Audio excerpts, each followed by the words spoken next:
Big MonsterVerse news because it is continuing with new Apple TV series and undoubtedly another movie. Order your figures at BigBadToyStore today at the link in the description before they sell out. Do you remember growing up? Good idea, bad idea.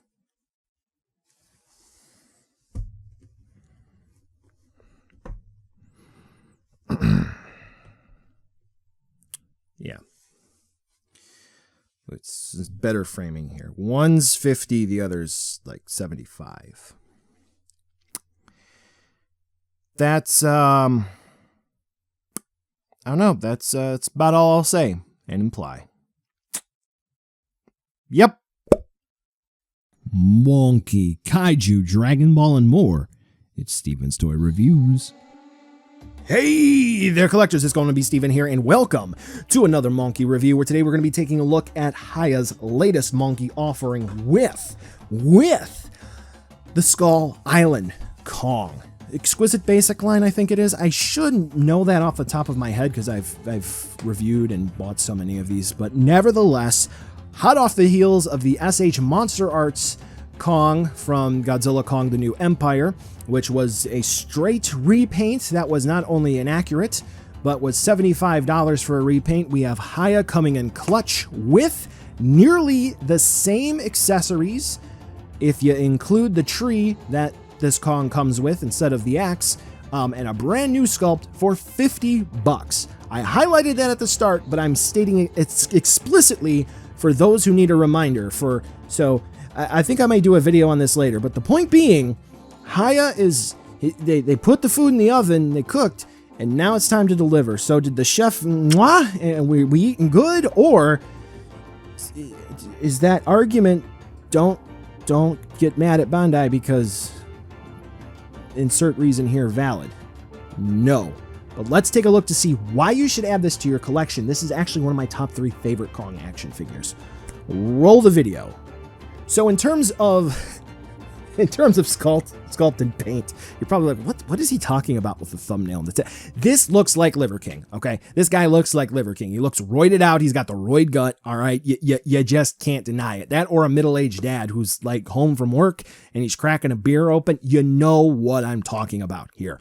Kong is not accurate. So if you were looking for an accurate Skull Island Kong, unfortunately, this isn't going to be it. We actually don't have any on the market right now for an action figure. And if you're thinking about the old 9 Modelism one, who is now Kaiju Wizard, by the way, apparently, that isn't even accurate to the same extent. So that is a bit of a bummer. But what we are looking at here is going to be the quality. And I do have to say the quality is amazing. For the Godzilla vs. Kong release that Hiya did, we had some rather strong dry brushing throughout the figure, and the brown was kind of striking, I thought. And I know a lot of folks were gassing up that release, and they were saying that it's amazing and one of the best Kongs on the market. I really didn't think so. But for here, we have all of the paint applications that are very much so present. Nay, I would say the same ones found on the Godzilla vs. Kong release, but it is all controlled and really well blended in. Admittedly, it is harder to get the fur sculpt on pretty much any animal correct, but when we take into consideration the paint application, they are actually using a printing effect on the scar on the chest, torso first and foremost, but I mean, everything just falls in line here. The eyes are a bit of a disappointment because this is a humanoid figure. He should be, expected to look straight ahead with both eyes. He's got a little bit of a drift. It looks like they just used paint here. Don't know why, but nevertheless, considering that is minor and everything else looks amazing with the amazing blending of paint, I don't know. The smaller issues here, I think they're totally forgivable, all things considered. Yes, Liver King is not accurate, but what can you really complain about if you accept that? Not much. A little surprisingly, MONKE's articulation is rather good. I was not expecting this from Hiya, very much so humanoid, and there are a few tips and tricks here that are hidden that actually make this a bit better. But unfortunately, there are a few drawbacks, but considering the price, I think we get a pretty solid layout here, all right? So what do we have? The head is actually going to be rather soft, and you can just see I kind of ham-hand that there, but I can do it rather easily. And we see the head plugs into the neck on a double access, a barbell-style ball joint. So we can get Kong to look around in a whole bunch of different directions just from that joint alone. But what I will say is once I pop the head off and I position the ball joint differently, sort of more angled upwards, it's been very difficult for me to get his head back to like normal, even if I readjust that ball joint. But Kong can look up about that far. Down, even if we take this off and sort of like readjust it, he's more so looking straight. So looking down really isn't an option for him just with the neck joint. Of course, he can look to the left and look to the right, very much so SH Monster Arts-esque, if you're familiar with that Kong. For the neck, where it plugs into the body, that one really isn't going to give us much of articulation there, not really a big point, so it's more so just to help with micro adjustments, I would say. For the shoulders, it looks like we do have some sort of butterfly-esque joint, whether it's going to be a ball joint akin to, let's say, some of the newer style figure arts, or even just like a traditional Marvel Legends hinge. Well, the reality is I'm not going to disassemble mine, because actually somebody did that in my Discord.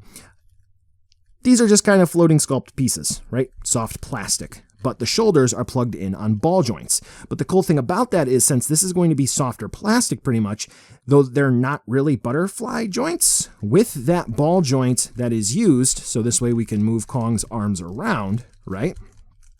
We have an increased range of movement so long as you get these pieces of the floating sculpt to work with you. So if they're kind of like caught on the Mubi over here, right, they're not really going to move. But once you position them correctly, you can really get Kong's arm to cross over in front of him, almost like a butterfly joint. So that's not a bad thing at all. But as you can see, there is a hinge there at the shoulder, so this way he can raise and lower his arms, and obviously he can T-pose on all the skull crawlers. So the shoulder movement is actually pretty solid and a significant improvement over the Godzilla vs. Kong one. So yay, arms are really fantastic. So while this is a plus, as you can see, I'm kind of struggling here as I'm moving it around. You can see that gets in the way. It's only minor, just move it out of the way. Bicep swivel, dedicated, woo, spinneroonie. All right, all good, no big issues there. We do have a double hinge elbow. That is the extent of the range of movement. Because of how it plugs in, we do get another swivel where the elbow plugs into the bicep, which is cool. And then the forearm swivels. Yay! Like you needed that. It's there. Wrists, ball joint where the hand plugs in. And just so you can see, it's going to be that barbell style as well. So if you need an extra point, go ahead and do that. And that is important because he does come with swappable hands and also swappable head sculpt. For the ab crunch, this is a bit disappointing. So we can go back. So yes, Kong can definitely look up. Obviously rotate from side to side, a little bit of rocking movement. But in terms of going forward, that is about the extent that we have here. And I've been pushing this guy. I used heat. We don't really have a lot. And now for some reason, he's loosey-goosey. That was odd. But yes, unfortunately, moving forward, we don't really have much range of movement there. Now, for the hips, this is where we have a significant improvement, and basically this is an SH Figure Arts Kong. Why? We have drop-down hips, so hinges there, but the way that it kind of works is it's like there's a peg here, and it goes up and down. So it's not like a traditional hinge, at least it seems, where there's like a disc system in here that allows you to pull up and down, kind of like older Figure Arts. It just kind of seems like there's a peg that just pulls up and down. Anyway, so we can drop Kong's leg down like that, and for moving backwards, because he does have, unfortunately, not that juicy of a booty, that's where Hiya did drop the ball. He can kick that far backwards and that far forwards, but when you push the hinge up, we're looking at about like that. So because of the sculpt of the lower portion of the torso, we're going to have a little bit of a V. But with that being said, we do have a ball joint where the legs plug in at the hips, so we can move the legs around as noted, and we have a dedicated thigh swivel. So in conjunction with that, we can rotate. So this way we can fudge things a little bit, which is good.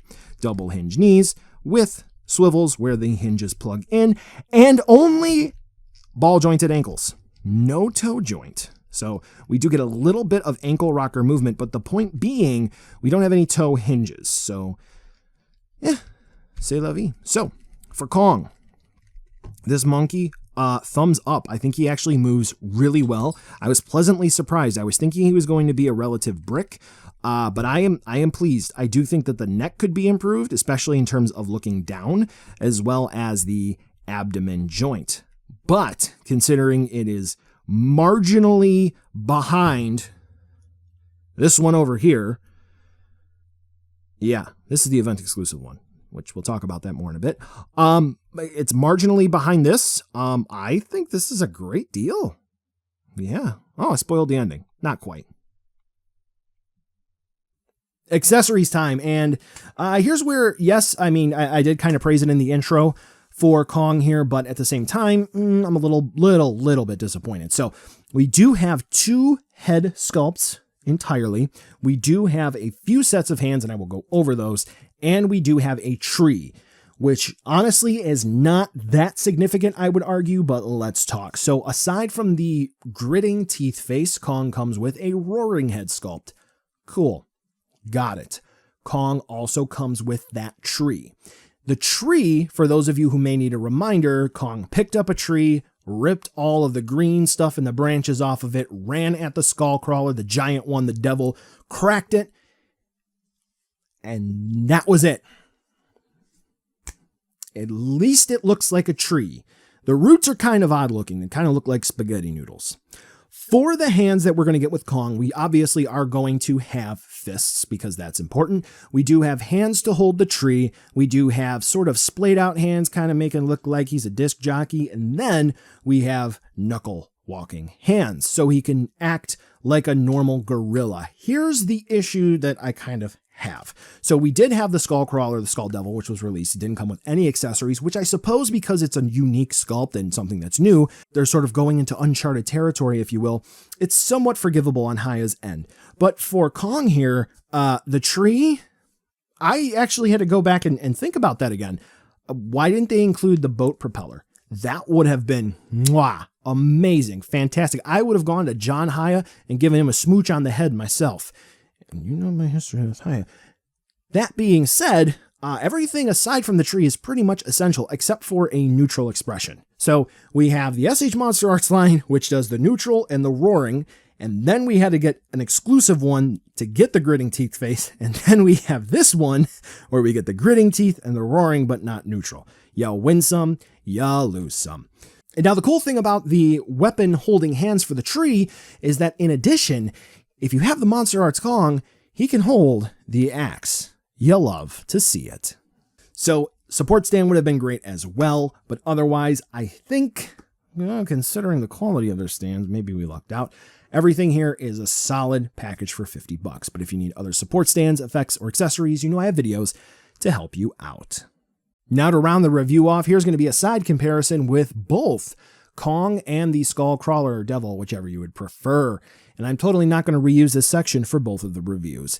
I decided to put these two together because I would imagine a lot of folks are going to go ahead and get both of them, and you want to figure out how they're going to look on the shelf with your other figures and kaiju, titans, whatever. So here you go. I think the Skull Crawler is going to be a bit too big, but I think Kong blends in rather nicely.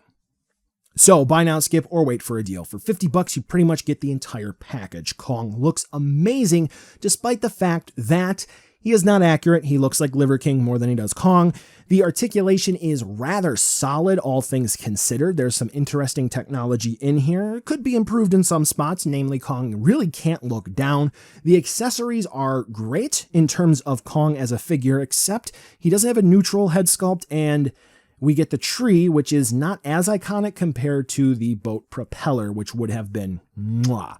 The best thing about this is that he is going to be about the same size as the Monster Arts Kong. So if you do have one of those, you can use the axe there to supplement for accessories, which I think is really neat. For $50, this is a no-brainer purchase because not only will he blend in well with your Hiya stuff if you want to go by quote-unquote technical accuracy, but also if you're a Monster Arts collector, congratulations, this is another option for you on the market.